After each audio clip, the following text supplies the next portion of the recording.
You see, I have to, because I find some people are not following me, so I said in English. फिर हिंदी में बोले, आज्ञा चक्र जो होता है, ये आज्ञा माथा जो होता है, ये आज्ञा चक्र, ये बहुत जरूरी चीज है और इसको संभालना चाहिए। इसमें यहाँ पर भी 2 चक्र होते हैं, यहाँ पर भी 2 चक्र होते हैं, जिसमें महावीर और बुद्ध का स्थान है और ये क्राइस्ट का स्थान है, ये वाला। और इसका जो इधर का अंग होता है, ये गणेश जी का स्थान है। एक ही समझ लीजिए, एक ही रुपए के 2 हिस्से हैं, एक साइड में गणेश है, दूसरे साइड में क्राइस्ट है। अब क्या होता है कि जब कोई भी चीज आप देखते हैं तो आपकी अगर आंख भी बंद हो तो भी हवा में से या कहीं से भी इस जगह में वो चीज घुस जाती है अंदर में। कोई सा भी विचार बाहर से आता है वो यहाँ घुस जाता है, कोई से भी वाइब्रेशन है वो यहाँ घुस जाते हैं। सब चीज, ये चीज बहुत रिसेप्टिव होती है। जैसे आप समझ लीजिए कोई भूत आदमी है, अपने को बड़ा भारी स्वामी जी, गुरु जी या भगवान जी बन के बैठे, आप गए और उसके सामने अपना आपने सर टिका दी, फौरन उसके भूत घुस गए यहाँ से, इसमें से घुस जाते हैं, इसके अंदर से। और इसीलिए हम लोग सिंदूर लगाते हैं। लेकिन सिंदूर लगाना आजकल आउट ऑफ फैशन हो गया।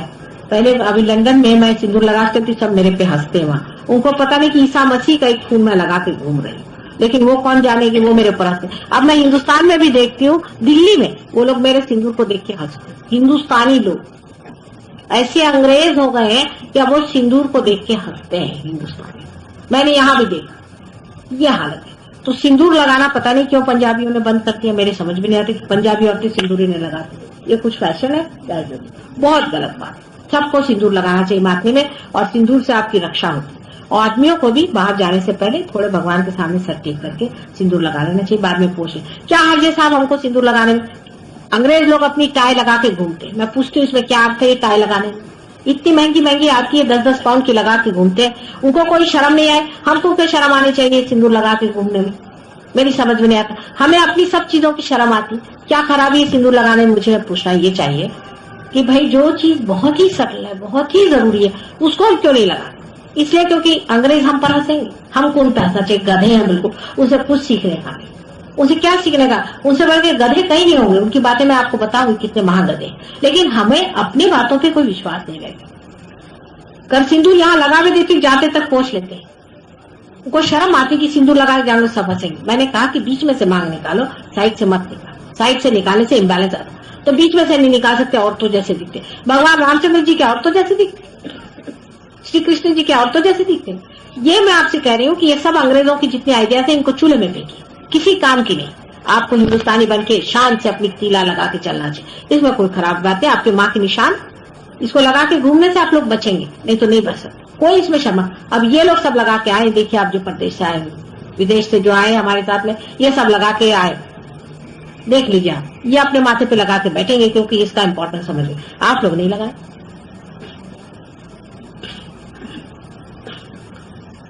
अब रही वैधव्य की बात, उसमें लोग नहीं लगाते, विधवा हो गए। मैंने कहा ये भी कंस्ती निकाला कि विधवा को नहीं लगाना, इसका शास्त्रार्थ कहा मुझे बताइए कि विधवा को नहीं लगाना, इसका वैधव्य से और उससे कोई संबंध ही नहीं। ये बना दिया इन्होंने विधवा को सताने। ये भी एक दुष्टता है, महादुष्टता, राक्षसी बना कि किसी को विधवा बना दे। ये सब चालें हैं, इन चालों में मत आइए। ये महादुष्टता है कि किसी स्त्री को विधवा बना दिया। बहुत बदतमीज लोग हैं, कहते हैं कि औरत जो है विधवा होती और आदमी नहीं होता विधवा। क्यों नहीं होता, सब आदमी भी होना चाहिए। औरत के साथ इतनी जाति देश में हो, उसका फल इनको भोगना ही पड़ेगा। भोग रहे हैं हम लोग, उसी के फल भोग रहे हैं। हमने सीता जी का अपमान किया, उसके फल भोग रहे हैं, गरीबी भोग रही। हम अपने यहाँ विधवाएं बना रहते हैं, उनको सताते रहते हैं, फिर वो विधवा में से एक राक्षसी बन के तैयार होती। जब वो सास होती तो बहू की जान ले लेती। वो ये भी नहीं पसंद करती कि बहू और लड़के का ठीक है, वो चाहती कि इन दोनों में बिल हो जाए। यहाँ तक उसके मन में विचार चलते रहता कि किस तरह से ये भी विधवा हो जाए तो मुझे आनंद हो जाए, क्योंकि उसको इतना छला जाता है, जिसको इतना सताया जाएगा वो क्या प्यार बांटेगी। कोई विधवा हो जाता है तो उल्टे उसके साथ कितनी रहमदिली करनी चाहिए, उसके साथ कितना अच्छा बर्ताव करना चाहिए। अब ये वैधव्य का तरीका बनाया किसने, इन ब्राह्मणों ने, क्योंकि फिर वे विधवा मंदिरों में जाए, फिर वहां से इनको प्रोस्टिट्यूट बनाए। हुआ है कि नहीं हुआ बताइए। काशी विश्वेश्वर में कितने लोग, कितनी विधवाओं को इन्होंने प्रोस्टिट्यूट बनाया। प्रोस्टिट्यूट बनाने के बाद में विधवा नहीं रह जाती, फिर वो स्वच्छ हो जाती, फिर सब ये जा सकते वहां पे ब्राह्मण लोग। वैधव्य वगैरह का कोई अर्थ नहीं। कम से कम मेरे सामने कोई विधवा नहीं बच सकता, क्योंकि अगर मैं माँ हूं तो माँ नहीं बर्दाश्त करती। इसलिए अगर कोई मुझे विधवा कहता तो उसी वक्त उसको सिंदूर लगाती हूँ, और उसी वक्त उसको मैं कहती हूँ लगा के देखो, तभी वाइब्रेशन शुरू होते हैं। इसलिए वैधव्य और आदि ये सब नॉनसेंसिकल चीजें हमारे देश में से जानी चाहिए। ये सब जो हम लोगों ने अत्याचार धर्म के नाम पे आज पर किए हैं वो सब जाने चाहिए और उसके प्रति हमें जागरूक होना चाहिए और समझना चाहिए कि ये धर्म नहीं हो सकता। जिस धर्म में किसी के साथ भी अत्याचार हो सकता है वो धर्म हो ही नहीं। एक शिवाजी का किस्सा, शायद इतनी लंबी बात नहीं पता हो लेकिन है ऐसा। एक बार शिवाजी जा रहे थे, छोटे से थे, 8 साल के, उनके दिमाग में भरा गया कि गाय को नहीं मारना चाहिए, गाय को ये नहीं करना चाहिए, तो कसाई गाय को मारा तो उन्होंने जाकर कसाई का हाथ काट दिया। तो उनकी तलवार गिर गई, मतलब जिससे काट रहे थे, लेकिन उनका हाथ टूट गया। वो उसी पे उनका पेट का कमा रहे। तो वो फिर उनके माँ के पास गए, वहां से कहा कि देखिए उनकी पत्नी ने कहा कि देखिए मेरे पति का हाथ काट दिया, अब हम कैसे खाएं, कैसे खाएं, हमारे साथ बहुत जाती, हम तो यही करके अपना उपजीविका चलाते हैं, हम तो कोई गाय को नहीं मारते, ये हमारी उपजीविका है और इन्होंने हमारा हाथ काट दिया। तो उनकी मदर ने उनसे कहा देखिए उनकी बात सुनिए। उन्होंने ये कहा कि एक इंसान के हाथ के बराबर हजारों गायियां भी नहीं है, समझ लेना चाहिए। एक इंसान का हाथ तुमने काटा है तो ये बहुत बड़ी गलती और ये समझना चाहिए हमको। जब हम लोग धर्म के नाम पे लोगों के साथ अत्याचार करते हैं, हमें पता होना चाहिए कि जानवरों की तुम लोग इतनी बात करते हैं, मनुष्य की पहले बात करनी चाहिए। मनुष्य बहुत ऊंची चीज है। अनेक जानवर बनने के बाद एक ही गाय सुरभि हो गई, वो छोड़े। और गाय अपने घर में बनती है, उसको हम लोग माँ जैसे मानते हैं, उसको नहीं मार सकते, वो बात छोड़ो। लेकिन गाय से मनुष्य ऊंचा नहीं है, ये बात कहना बहुत गलत है। मतलब धर्म के इसमें मनुष्य कितनी बड़ी चीज, इसी में परमात्मा का राज जाना, इसी में परमात्मा को जाना जाना। उसकी गाय से क्या मुकाबला आप करते हैं? और ये इसलिए बना क्योंकि ये सब बैल है, ये सब बैल है। ये आप लोग चाहते हैं कि हमें इस तरह से लांछित करें और गाय के आगे झुकाएं। गाय ठीक है, लेकिन गाय वहीं तक है जहां तक है। मनुष्य बहुत ऊंची चीज। मनुष्य के क्या कहने, कितनी करोड़ यूनियों के बाद में बनाई हुई चीज है, बढ़िया। और इसको इतना नीचा करने की क्या? गाय को घास दीजिए, फलाने को, मनुष्य को खाने को ना, कोई बात, उधर आंख नहीं उठने वाली उनकी। गाय का उद्धार करने निकलेंगे, पहले मनुष्यों का उद्धार करना चाहिए, पहले मनुष्यों को बढ़ाना चाहिए। मनुष्य हजारों गायों में से एक मनुष्य बनता। बंदरों का उद्धार करेंगे, चींटियों का उद्धार करेंगे और मनुष्य को भूखेंगे। बहुत से लोगों को मैंने देखा ना, मुंबई में जाकर कबूतरों को चना देते और अपने पर्सनल लाइफ में न जाने कितने के घर में कुर्कियां ले आए। ऐसे अनेक सामाजिक जितने भी प्रॉब्लम्स हैं, वैधव्य आदि वगैरह, ये सब करने से हमारा समाज गिर गया है और इसीलिए धर्म पे से श्रद्धा भी चली। लेकिन श्रद्धा चीज ऐसी है कि ये मनुष्य को पूर्ण समतोल विचार करके, एक आदमी जो वाकई में श्रद्धा में खड़ा है, सत्य पे खड़ा है, क्राइस्ट का आप लीजिए उदाहरण। क्राइस्ट सत्य में खड़े हुए थे, उनके सामने, इसलिए मैं क्राइस्ट की बात बता रही हूँ क्योंकि उनका राज्य यहाँ पर है। उनके सामने एक प्रोस्टिट्यूट को मारते हुए लोग चले आ रहे थे। अब क्राइस्ट जैसे आदमी को प्रोस्टिट्यूट से क्या मतलब है? कुछ नहीं, वो और वो दो जिंदगी अलग, उनसे कोई फर्क नहीं। लेकिन एक प्रोस्टिट्यूट को लोग मार रहे हैं तो खड़े हो गए, उसके सामने जाकर खड़े हो गए। खबरदार, किसी को पत्थर मारना तो वो पहले बताए जो पाप नहीं किया, और मेरे ऊपर पत्थर पहला फेंके। ये सत्य की पहचान है। किसी के साथ अन्याय होने देना धर्म के नाम पर, किसी को अधिकार नहीं है धर्म के नाम पे किसी पर भी अन्याय करने का। इससे बढ़ के अधर्म और संसार में कोई नहीं। और सबसे बड़ा पाप मैं सोचती संसार में यही है कि धर्म के नाम पर झूठ और धर्म के नाम पर पैसा कमाना और धर्म के नाम पे अत्याचार करना। कोई सी भी जाति किसी भी जाति पर धर्म के नाम पे अत्याचार करे तो महापापी जाति है और उसका बहुत बोझा उठाना पड़ेगा। तो इसलिए मैंने अभी ईसा मसीह की बात बताई क्योंकि उनका यहाँ पर राज्य है। और ईसा मसीह ने ही सिर्फ कहा है कि स्पिरिट से दूर रहिए, क्योंकि स्पिरिट की एंट्री यहाँ से होती है। उन्होंने खुले आम बातचीत करी, स्पिरिट से दूर रहिए, और सारे स्पिरिट जो है वहीं जाके पहुंचे जहां इनके लोग पुजारी बैठे हो। सारे स्पिरिट रोम से लेकर के अमेरिका तक सब फैले हुए हैं और कुछ नहीं थे, सो आपने यहाँ से एक्सपोर्ट भी कर। तो वहां पर सबका राज्य बैठा हुआ, सारे भूत काम कर रहे हैं। उनमें से आप पर भी जो बरसे हैं वो भी उन्हीं में के, और भी ऐसे अनेक जो ऐसे ही कार्य कर रहे हैं जो महाभूतों के काम है, लेकिन वो मानने तैयार नहीं कि महाभूतों का काम है। जब तक आदमी इसकी सफरिंग, इसकी तकलीफें उठा करके बिल्कुल त्राही त्राही न हो जाए, उनके बिल्कुल प्राण न छूट जाए, तब तक आदमी इसको मानेगा। नहीं तो भी हमारे गुरुजी बड़े अच्छे, हमको तो शांति मिली, हार्ट के अटैक्स आ जाएंगे, सब हो जाएगा, पर छोड़ेंगे, इस बात को मानने को मंजूर नहीं करेंगे। वजह यह है कि आदमी की बुद्धि हमेशा मिथ्या को चिपकती है। सत्य को चिपकना नहीं चाहती, मिथ्या को जब लेके चली। अब अगर समझ लीजिए आपका हीरा खो गया और हमने कहा कि आपका हीरा मिल गया, आप कहेंगे नहीं साहब मैं तो इसको वह चावड़ी बाजार में ढूंढ रहा था और मैं वही ढूंढू, मैं तो यहाँ आने नहीं वाली। वैसी ही ये बात, क्योंकि मैं जिंदगी भर ये करता रहा, अब भी मैं यही करता रहा। और सबसे ऊपर में जो चक्र है वो बहुत महत्वपूर्ण है, इसी को हम सहस्त्रार कहते हैं, यही किंगडम ऑफ गॉड है। इसके बीचों बीच आप देखिए कि चारों तरफ में इस तरह से ढका हुआ लिम्बिक एरिया जिसे कहते हैं डॉक्टर लोग, वो है। और उसमें 7 ही चक्रों के अधिपत्य है, 7 ही चक्रों की सीट है वहां पर, पीठ कहते हैं उन्हें, वो है।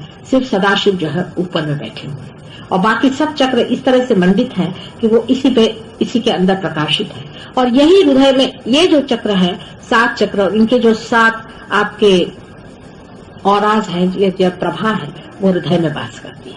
इसलिए हृदय ही जो है वो ब्रेन को कंट्रोल करता है। जो लोग कहते हैं कि ब्रेन हृदय को कंट्रोल करता है वो फिजिकली जानते हैं, लेकिन हृदय ही ब्रेन को भी कंट्रोल करता है। जिस आदमी के पास में हृदय बलवत्तर होता है उसका ब्रेन भी सही चल सकता है, और जिसका हृदय ही किसी काम का नहीं उसका ब्रेन किसी काम का नहीं। क्योंकि यही 7 जो लिम्बिक एरिया के जो 7 जो पीठ है वही हृदय के आसपास अपने को 7 औराज देते हैं। अब ये जो है जरा सी गहरी बातें हैं, इसको पता नहीं इस वक्त टाइम होगा कि नहीं होगा, लेकिन कभी न कभी मैं आपको बताऊंगी कि कैसे जब आप रियलाइज होते हैं तो कैसे हृदय चक्र में आत्मा का प्रकाश फैलता है और किस तरह से 7 फुटों में इसकी रोशनी छनती है और वो किस तरह से हमारे कॉन्शियसनेस में आती है और धीरे वो किस तरह से जगमगाती है। ये भी बड़ा भारी विषय होगा, लेकिन इसका महात्म्य ये है कि ये कंप्लीट समग्रता है, इंटीग्रेशन। ये चक्र जो है ये कंप्लीट इंटीग्रेशन है। 7 चक्रों का एक मालिक बनाया उन्होंने कल की, 7 चक्र इसके अंदर। और इस मालिक से ये होता है कि सारी समग्रता वो जानता है, सब धर्मों की समग्रता, सब तत्वों की समग्रता, सब सत्यों की समग्रता, परमात्मा की, मनुष्य की और जानवरों की और ब्रह्मांड की और विश्व की, सबकी समग्रता को वो जानता है। क्योंकि वो सूत्र है, जो सूत्र सबके अंदर से गुजरता हुआ जा रहा है, क्योंकि वो सूत्रपाती है। इसलिए जैसे कि सूत्रधार होता है, आपने देखा होगा जो प्रोलोग में ड्रामा में सूत्रधार होता है, वो सूत्र से सब चीज घुमाता है, उसको सब कुछ मालूम है किसको कहाँ लाना है, क्या लाना है। उस तरह का वो देती वहां कल की, जिसे कल की स्वरूप कहते हैं, वो वहां बसा हुआ, जो आप जागरूक हो गया मनुष्यों में। अगर वो जागरूक नहीं होता तो आप लोग के कलेक्टिव कॉन्शियसनेस न जानते, वो जागरूक हो गया, इसीलिए आप कलेक्टिव कॉन्शियसनेस जानते। इसकी जागृति इसलिए कि श्री चक्र संसार में पधार गए, श्री चक्र की स्थापना हो गई है, वो हुई है या नहीं है, इसके लिए आप स्वयं प्रश्न पूछे। श्री चक्र क्या संसार में पधार गए हैं या नहीं, आपको खुद वाइब्रेशंस में पता चलेगा कि हाँ हो गई है। सहयोग की एक सीधी चीज आप समझ लें कि ये डिस्कशन नहीं है, आर्ग्यूमेंट नहीं है, मैं सिर्फ आपको डिकोडिंग दे रही हूँ कि क्या चीज है क्या नहीं है, इसको आप जान लीजिए, इसको आप पहचान लीजिए। इसमें सिर्फ यही है कि आपके फूल खिलने चाहिए, इसमें सिर्फ आपको एक्सपोजर करना है सत्य की ओर, बस। जितने आपके फूल, असल में इसमें यही चीज है कि आपका राइजिंग कितना होता है, आप इसमें कितना पाते हैं, आप इसमें कितना उठते हैं। तो इसका मुख्य कार्य है जिसमें कि एक्सपोजर हो, जिसको आप मेडिटेशन कह लीजिए। मेडिटेशन करना नहीं होता, एक्सपोज करना होता है। धीरे धीरे एक्सपोज वही आदमी हो सकता है जो अपने को पूरी तरह से कहता जाए ये नहीं ये नहीं ये नहीं, जो विचारा है उससे कहे ये नहीं, या नेति नेति वचने निगमो, ये नहीं ये नहीं ये नहीं, और उसके बाद में एक्सपोज करता जाए अपने पूरी तरह से, कोई चीज एक्सेप्ट न करता जाए। धीरे धीरे वो देखता है उसके अंदर ये चीज बहना शुरू, अंत में उसके कमल खिलते हैं। अब हमारे यहाँ बहुत ऊंचे हुए लोग हैं, आप यहाँ आपके अंदर मौजूद है, यहाँ पर उनके इतना शायद उन्होंने पढ़ा नहीं होगा, उन्होंने इतना जाना नहीं होगा, लेकिन उनको जितना दिखाई देता है, अभी एक हमारे यहाँ उन्होंने मुझे बताया कि आपके वाइब्रेशंस माता जी इसमें से भी जाते हैं। इतना बताते साथ मैं इसको इस्तेमाल करने लगी, इसमें से ये तो बड़ी भारी चीज हो गई, इसके अंदर से मेरे वाइब्रेशंस जाते, बड़ी भारी बात हो गई। अब मैं अपनी उंगलियों से इसमें से वाइब्रेशंस ले सकती हूँ। अगर मेरा साउंड भी ना हो तो भी अगर वाइब्रेशंस आते तो और भी इससे बड़ी बात, क्योंकि इसमें भी साउंड है ना, मेरे वाइब्रेशंस में माइक्रो साउंड है, तो माइक्रो साउंड इसमें से जाता है और वो आप तक पहुंच सकता है। आपके मैं चक्र इस पे बैठ के छुड़ा सकता हूँ। किसी ने मुझे बताया माता जी आप पहले शुरू में आपके फोटो से ही वाइब्रेशंस आते, और उसी वक्त मैंने कहा ये तो और भी बड़ी बात हो कि मेरे वाइब्रेशंस का फोटो से ही आ रहा है, तो फोटो ही को इस्तेमाल कर लो, क्योंकि अभी तक कोई ऐसी ऑथेंटिक फोटोग्राफी नहीं, सब जो कुछ भी बनाया इमेजिनेशन से बनाया। स्वयंभू कुछ है चीजें, स्वयंभू जो है वो सही है, लेकिन स्वयंभू पर भी ये सब दुष्ट लोग जाकर के उस पर भी कुछ चढ़ा देते। तो जब मेरे फोटो से वाइब्रेशन आ रहे, ये किसी और ने मुझे बताया, मतलब सहयोगी ने, जो कि काफी पहुंचे। वो सब और देख सकते हैं, वो मेरे रूप देख सकते हैं, सब कुछ हो सकता है। सब नहीं देख सकते, लेकिन जो देखते हैं वो देखते हैं, और वो काफी ऊंचे हैं, क्योंकि उनसे आप बातें करें तो आपको पता चलेगा कि वो बिल्कुल संत है, इसमें समझ गए। उनके हाथ में देखिए तो आप सोचेगा कि वाइब्रेशन की सरिता बह रही। उनको आप देखिए कि वो बिल्कुल संसार में शांत में, उनकी अगर आप चिट्ठियां पढ़े तो ऐसे लगेगी कि जैसे कोई कविता की गंगा बह चली आ रही। इतनी शांत में चिट्ठी पढ़ते ही साथ आप एकदम विभोर हो जाए, आनंद भरे हुए हैं। और इतना ही नहीं, उनके हाथों से उनको देखते ही साथ बहुत लोग ठीक हो जाते, बीमारियां ठीक हो जाती, अनेक काम होते। ऐसे भी लोग, और बहुत से लोग अभी भी बुद्धि के मस्तिष्क के लेवल पे बैठे नहीं, उनका बनता चिट्ठियां लिख रहे हैं, अभी भी कर रहे हैं, ये निकाल रहे हैं, वो निकाल रहे हैं, उनकी काफी डुबकियां लगती हैं। सहयोग को मैं इतना कहती हूँ कि ये एक मंथन है, और मंथन में आदमी ऊपर नीचे करके रहता है। लेकिन सबसे बड़ी चीज जो हमें याद रखनी है कि ये एक सामूहिक प्रक्रिया है। It's a collective process. सबको साथ जुड़ के, सब एक ही है, सब में एक है और एक में सब है, ये चीज इसमें जागृत होती है। और जब तक आप इस चीज को समझ लेंगे और जब तक आप इससे निगडित रहेंगे, वैसे चलेंगे। आखिर में इसका एक उदाहरण बता दूं जिससे आपको समझ में आ जाएगा, फिर कल करेंगे ध्यान। वो उदाहरण ऐसा है कि समझ लीजिए, आप देखें कि जब आप दूध से दही बना करके और उसमें से मक्खन निकालते हैं तो क्या करते हैं, पहले उसे खूब अच्छे से रड़क लेते हैं। रड़कने के बाद एक जैसी चीज हो जाती है, पर आपको लगता है कि अब इसमें मक्खन बन सकता है। उस टाइम आप उसमें थोड़ा सा मक्खन और डाल देते हैं। जब उस मक्खन में आप डाल देते हैं थोड़ा सा, तो जब फिर रखना शुरू करते हैं तो बाकी का मक्खन उससे चिपकने लगता है और एक बड़ा सा एक सामूहिक एक चीज तैयार होने लगता है। अब इस वक्त सब जो उसमें के कण कण मक्खन है, उनको क्या याद रखना चाहिए कि उस समूह से जुटे रहे। अगर उस समूह से जुटे रहे तो आप मक्खन में हैं, और अगर नहीं जुटे हुए तो आप जो छाछ में हैं, आप छाछ के साथ फेंक दी जाए। इसलिए आप अलग अलग नहीं चलते। Separately nobody can do it. You have to be one into one group, whether you are an Englishman, whether you are an Indian or American or whatever it is. Sahajog you have to do in a collective. You cannot do it individually. Those who believe that they can do it individually are absolutely mistaken. They'll be always confused. Always confused. ये चीज सामूहिक चीज है, individually करने की नहीं है। और अगर कोई चाहे कि नहीं हम तो करेंगे तो भाई कर, लेकिन होता है। जो सही है सो बताया है, उसको आप देख लीजिए, और इससे और ज्यादा सही कोई बात हम कह नहीं सकते। और एक एक शब्द इसमें कर सकते हैं, इतना मान करके इस पे थोड़ा विचार करके रात्रि में थोड़ा सा आप वाइब्रेशंस लेके फोटो से और आराम से सो जाइए। और कल नहा के बगैर किसी से बात किए हुए यहाँ आइएगा। कल आपको आगे बढ़ाएंगे जो असली है। आज भी बहुत से लोग, अब आप में से कितनों के हाथ में ठंडक आ रही है? सब लोग हाथ, बड़ी I am very happy to see that hand. सब लोग, all the people who are getting, all of them who are getting ठंडक, all of them please raise your hands. All the Sahajogis also. Very good, I'm very happy. अब ये लोग सब नए आए हैं आज, बाकी के आप नए आए हैं? अच्छा, तो कल आप लोग मेहरबान। I want permanent and the right one. I understand my difficulty. You also understand. What do I have to do? I'll tell you all that. All such people have to go.